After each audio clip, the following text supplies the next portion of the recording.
Given you all a copy of my report to you this month. The attachment that is on there is the incorrect one with respect to the media release that went out on Sunday on behalf of the school board. Mrs. Bass has the corrected ones, and she'll make sure all of you get them. I just wanted to give you some understanding of what was going on, at least in my world, over the last several weeks. On Saturday and Sunday, July 6th and 7th, I had numerous conference calls with Deputy Superintendent Keith Oswald, Chief of Staff Edward Tierney, Director of Communications Claudia Shea, attorneys in the General Consul's office, and numerous other senior members of the administration to discuss the issue at Spanish River High School. And I, as chairman, on behalf of the board, issued that press release that I just referred to. On Monday, Tuesday, and Wednesday, July 8th through 10th, I spent most of each day in the board office working closely with the Director of Communications, Claudia Shea, and other members of the administration dealing with media inquiries addressed to the board from local media as well as Fox News, CNN, The Washington Post, The New York Times, USA Today, Israeli National News, MSN, Yahoo, ABC News, The Huffington Post, the London Daily News, and various other national and international media outlets, and speaking with various local, state, and federal elected officials or their staff members as to the Spanish River matter. On Tuesday, July 9th, I received a call from Dr. Jeffrey Feingold, who advised me that the matter had, in his words, quote, reached Washington, D.C., end quote, and advised me that he, as President Trump's appointee to the United States Holocaust Memorial Council, wanted to speak with me. I reassured him that the school board was aware of the statutory requirements to provide Holocaust education, and that I had been assured by the administration that the district was, in fact, meeting and in some cases exceeding those requirements.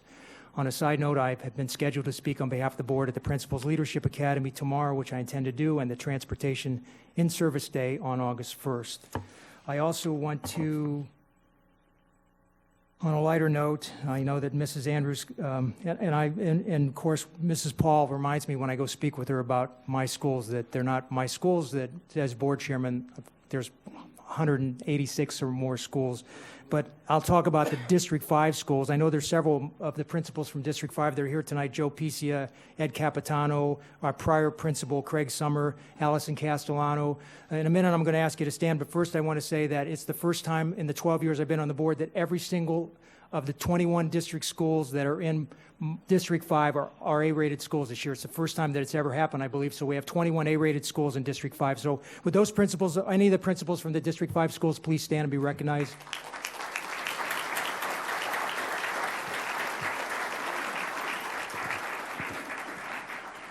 Thank you very much, and thanks, as the other board member said, I appreciate the work of all of the principals and the teachers and staff in the entire school district.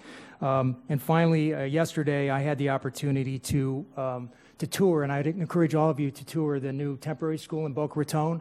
I toured that school with the mayor and Dr. Licata, and the new the principal from Verde K-8 school, Seth Moldovan, and it's amazing what Mrs. Paul has done. I mean, we were in shock. After 5 months ago, it was vacant land. There was trees, and today there's a full functioning school there. It's just amazing. It's actually in the new school, the temporary school, is in better shape than the old Verde.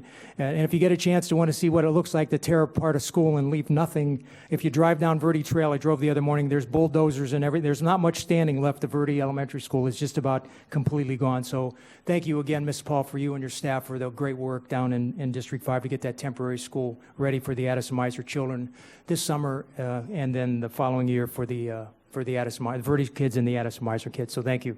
And at this time, I think, Ms. McQuinn, you have a motion that you'd like to make? Yes.